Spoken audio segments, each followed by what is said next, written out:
Pops is gone, huh? You're off to some facility starting tomorrow, my son declared coldly, as I sat there, still reeling from the grief of losing my husband. There wasn't even a hint of sorrow on his face for his father's death, just an unpleasant smirk. But don't worry, we'll make sure to properly inherit all of Dad's estate and the house. I was stunned. After not seeing him for so long, this was the first thing out of his mouth. His wife, standing beside him, seemed completely on board with inheriting everything too. They barely visited before, but now they show up just for this. There's no way I'd let them inherit anything. I'm Holly, married for 40 years. My husband and I had always talked about saving for retirement. We'll need about $1.3 million to retire comfortably, he'd say, and I'd agree. We'd worked hard and had some savings, enough that we wouldn't struggle immediately. But the worries never stopped. We do have a son, Kevin, but we haven't seen him in nearly 10 years. Who knows what he's doing now? We'd love to rely on him, but we can't depend on an absent son, especially with potential care needs in the future. Despite our worries, we managed to get by on our own, until one weekday afternoon when the doorbell rang. I thought it was a delivery, but when I checked the monitor, it was Kevin. He looked different from the last time I saw him, rougher, almost unrecognizable. "Hey, it's Kevin," I exclaimed, surprised, as my husband looked just as shocked. "Kevin? Really?" I rushed to open the door, and there he stood with an unfamiliar, flashy woman by his side. Who is this woman? I wondered, my mind racing with questions. Kevin, unfazed, stepped in and called the woman over. "What's going on? What's this all about?" I asked, confused. "Well, I'm getting married to her," Kevin announced casually. After being absent for so long, he dropped one surprise after another, leaving my husband and me speechless. The woman, who introduced herself as Sophie, spoke up. "Nice to meet you, I'm Sophie." Just like that, it seemed they were ready to leave after a brief greeting. "Wait, after so long, can't we talk a bit more?" I asked, not wanting to hold them for long but hoping to chat more with my son and his fiancée. "Please take good care of Kevin," I added, trying to be polite. But Sophie's response was cold and firm. "I'm going to marry Kevin, but I have no intention of becoming part of your family." My husband and I were dumbfounded, unable to say anything as they left. That kind of response only amplified our worries about the future. 6 months have passed since Kevin and Sophie got married, and we haven't seen them once since that initial introduction. We're worried, but as long as our son and his wife are happy, that's all that should matter, or so we tried to tell ourselves. Then Kevin began contacting us occasionally. At first, it should have been a joy to hear from him, but the content of his calls was concerning. "Hey, I'm a bit short on cash. Can you send me $1,000? I'll send you the account details later." It was always about money. He never showed any concern for us, just one-way demands, and it wasn't just once, it was several times a month. We knew this wasn't good. We wanted Kevin to stand on his own, but our concern for our only son made us give in. After discussing it, we complied with his requests. I wish he'd be smarter with his money, I'd say. The early days of marriage are expensive, and we hardly did anything for him when he was young. This is partly our responsibility, my husband would add. For a while, we continued to provide funds to Kevin, but recently he started calling almost daily, asking for more money. We realized that if this continued, we wouldn't be able to sustain our own lives. One day, I decided it was time to tell Kevin we couldn't provide any more assistance. When he called, I said, "Kevin, I have something to discuss about money." "What? You're calling to say you'll transfer money?" he asked, sounding disinterested. "No, that's not it. We can't send any more money. We have our own lives to live." "Fine, whatever," he responded, surprisingly calm. I thought we had finally reached an understanding, but my relief was short-lived. Barely an hour after we ended the call, Kevin stormed into our house, furious. "My life is a mess because of you too. It's your fault I dropped out of middle school. It's the parents' responsibility, right? If you can't give me money, then whatever happens is on you." Kevin stood before us, the very image of a delinquent. It's true that my husband and I were too busy with work when he was young and didn't spend enough time with him. Now, seeing him like this, I feared what might happen if we didn't help him. His angry gaze left me with little choice but to comply. "All right, how much do you need?" I asked hesitantly. "That's up to you," Kevin replied, his tone cold. It pained me to realize just how much our son resented us. For the time being, I handed him the $100 I had in my wallet. $100? You're joking, right? He scoffed. "No, this is really all I can do," I said, showing him my bank statement. It was the account we used for living expenses, not the one for savings, so it didn't have much in it. Moreover, it was just before my pension was due, so there was hardly anything left. Is that so? Kevin muttered as he pocketed the $100 and left without another word. After that incident, perhaps realizing he couldn't expect any more money from us, the calls from Kevin demanding money stopped. I thought we could finally live a peaceful retirement, until my husband was diagnosed with colorectal cancer shortly afterward. The doctor said that even with treatment, recovery wasn't expected, and only hospice care could be provided. I wanted him to live as long as possible, but he didn't feel the same. I've had enough, he said, his voice weary. If there's no hope of recovery, don't waste money. Think of your future and save what we have. Persuaded by my husband's wishes, I reluctantly agreed. I decided to let him spend his final days as he wished. A month later, he passed away peacefully. You did well. This is for the best, I reassured myself, though losing my beloved husband left me in deep sorrow. The only comfort I had was knowing he spent his last moments without pain. Preparations for the funeral began immediately, but my role was minimal, just contacting people from a list my husband had prepared before his passing. The list included old friends, colleagues, and our son Kevin. When I informed Kevin of his father's death, his response was indifferent. How cold-hearted, I thought, letting out a sigh. On the day of the funeral, the service went smoothly and many came to offer their condolences. But there was no sign of my son or his wife. I hadn't expected them to show up, but as I was greeting mourners, I saw Kevin and Sophie arrive, just casually in what looked like loungewear. Unbelievable. I tried to ignore them, but they approached me. So, the old man finally kicked the bucket, huh? You should just go into a care home starting tomorrow, were the first words out of Kevin's mouth. My anger surged at his smirking face and the callous suggestion. Just as I was about to retort, Sophie chimed in. Don't worry, we'll properly inherit the estate and the house. What on earth were they thinking? There's no inheritance for you to receive, I replied, struggling to keep my voice steady. They had barely been in our lives, yet here they were, acting as if they had a right to everything. I wanted to lash out, but I couldn't bring myself to do it at my husband's funeral. We'll talk later. For now, just offer your incense, I said quietly, trying to suppress the trembling in my voice. Then, I heard a familiar voice.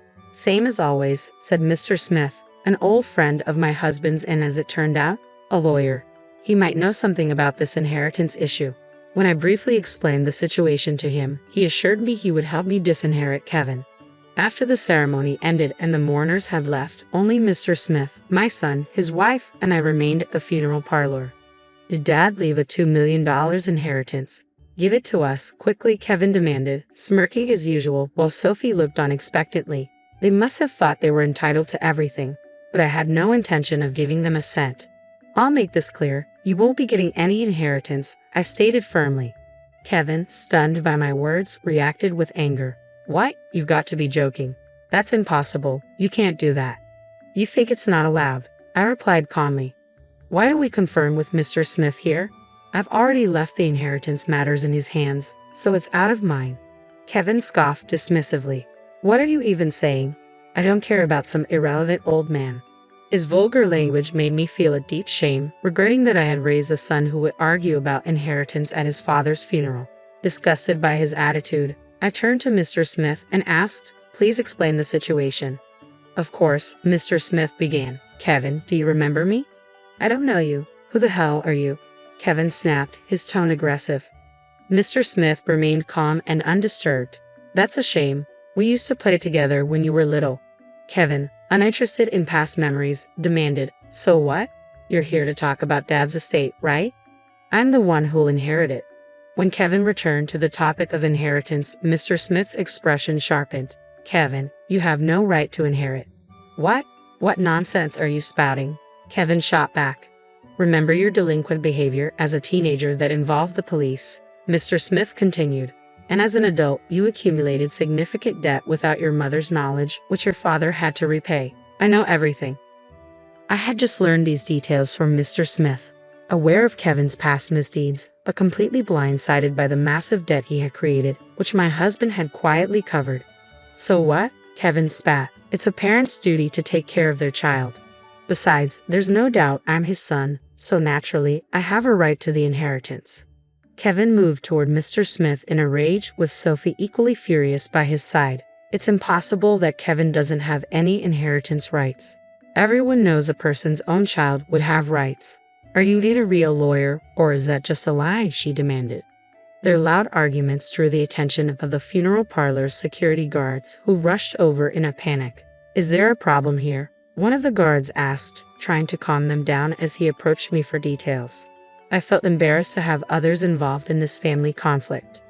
I'm sorry, it's just a family dispute. I apologized sincerely to the guard. We truly didn't mean to cause any trouble. While I bowed my head in apology, Kevin and Sophie continued to struggle. Let go. What do you think you're doing? Ouch, that hurts. Stop it, old man, they shouted, their disrespectful behavior finally pushing me to the brink. Enough, I snapped. Your attire and behavior are completely inappropriate for a funeral. You're causing a scene and disturbing everyone around you. Knock it off. I was aware my voice was getting louder, and the couple, who hadn't expected me to get this angry, suddenly quieted down. Mr. Smith leaned in and whispered to me, "Don't worry, there's no way Kevin will inherit. Your father prepared a contingency plan." A contingency plan, I repeated, unsure of what he meant. But Mr. Smith continued, "It's time to confront Kevin with the hardship he's caused you." He patted my back reassuringly. I couldn't indulge my son's selfishness any longer and approached them calmly. "Enough already," I said firmly. "That's my line," Kevin retorted. "All this could end if you just agree to let me inherit." "I've told you countless times, it's impossible for you to inherit," I replied, moving closer with each step. Kevin's face turned pale as he noticed my approach. "You come to your father's funeral with a disrespectful attitude after causing trouble for others your entire life. You truly have no respect for your parents," I said coldly, glaring at him. "No, but that's because of you too. You were never home when I was a kid," Kevin protested, always quick to make excuses when cornered. "Yes, we weren't home, and I regret that," I admitted. "But many kids grow up in similar situations and don't spend their lives blaming their parents. It's pathetic to rely on your parents even as an adult." Kevin trembled silently, his head bowed. Whether from anger or sorrow, I couldn't tell, but I knew he was listening. It was time to resolve this once and for all. "Mr. Smith, please use the last resort you mentioned earlier." I had no idea what this last resort entailed, but it seemed like the only way to break through the current situation. In response, Mr. Smith handed me an envelope. Inside was a document titled Final Judgment Certificate of Inheritance. "What's this?" I asked, perplexed by the contents. I stared at the document in my hands, confused. "What does this mean?" I asked, both Kevin and Sophie looking on with curiosity. Kevin, cornered and defiant, shifted uneasily. Mr. Smith began to explain quietly, "During his lifetime, your father filed a court petition stating that he did not want Kevin to inherit any of his estate. This document proves that his petition was accepted." Kevin and Sophie were clearly shaken by this revelation, and I was struggling to grasp the situation. "When did this happen?" I asked, bewildered. "Your father asked me to keep it a secret from you," Mr. Smith continued. "Now that he has passed away, I believed it was the right time to present this document to you." "What does this mean?" Kevin demanded, his voice tinged with frustration. "Are you saying my father decided to cut me out of the inheritance? Why would he do that? Can this just be ignored?" Mr. Smith explained further, "Normally, a husband's estate would be inherited by his spouse and children. However, under certain circumstances, one can apply to disinherit a specific person. This is known as disinheritance." "So you're telling me my father took this step to exclude me?" Kevin's anger was palpable. "Is there any way this can be ignored?" I had never heard of such a measure before. The reality that my husband had gone to great lengths to ensure Kevin wouldn't inherit was sinking in. Mr. Smith added, "Unfortunately, it cannot be ignored. It has been legally recognized by the court, and the procedure is legally valid. Additionally, considering the significant debt Kevin has caused your father over the years, it's understandable why he would want to avoid leaving an inheritance." I had not been aware of the extent of Kevin's debt. How much debt did my son leave for my husband to cover? "It was $40,000, Mr. Smith replied. "Your husband was prepared to handle it himself rather than have Kevin demand money from him every month. There was an agreement that Kevin would repay it, but he broke that promise, which left your husband very angry." I was shocked by this revelation and turned to Kevin, who remained silent. His silence spoke volumes. "If you're going to be silent, then fine. Just leave," I said, my voice trembling with a mix of anger and despair. "I never want to see either of you again. I said firmly. You understand that you won't be inheriting anything. Kevin's defiant attitude persisted. But surely there's something. My patience snapped. Leave, you ungrateful son. Our ties are severed. Never come to see me again. Startled by my outbursts, Kevin and Sophie quickly exited the room. I saw Kevin stumble in his haste and fall to the floor. Mr. Smith, thank you. I don't know what I would have done without your help, I said, my voice filled with gratitude. It was your husband's last wish, Mr. Smith replied. Now you can find peace knowing his wishes were honored. Thanks to Mr. Smith's support, I was able to protect my late husband's inheritance. Without his assistance, I might have been forced into a difficult situation, vulnerable to Kevin and Sophie's demands. Kevin had never changed, and I no longer considered him my son. He and his wife could fend for themselves. I planned to ensure they received nothing from me. With these thoughts, I left the funeral. A week later, while sorting through my husband's belongings, the phone rang. Hello, is this Miss Holly? The voice on the other end was from the police. Yes, it is. How can I help you? We have a son named Kevin, correct? We found 2 children living in a flat under his name, and they've been taken into protective custody. I was stunned. What's the situation? Are these children my sons? The officer continued. We're also searching for Kevin but haven't located him yet. Could you please come to the station? I'll be right there, I replied, feeling a mix of dread and curiosity. Upon arriving at the station, I immediately recognized the children. They were about 2 years old and bore a striking resemblance to Kevin when he was young. No birth certificates had been filed, likely due to financial troubles. The landlord had reported them after discovering debt collection letters scattered near the children. They had probably been abandoned during a desperate escape. It was heartbreaking to see such young children in this situation. Would you consider placing them in a care facility? The officer asked.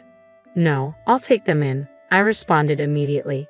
Since then, I've faced the challenges of childcare, but my days have been fulfilling with the children. Years have passed since I took them in, and there's been no word from Kevin and his wife. I tell the children that their father might be gone or somewhere else, but they won't see him again. The abandonment must have left a deep wound in their hearts, but I am committed to supporting and caring for them as they grow.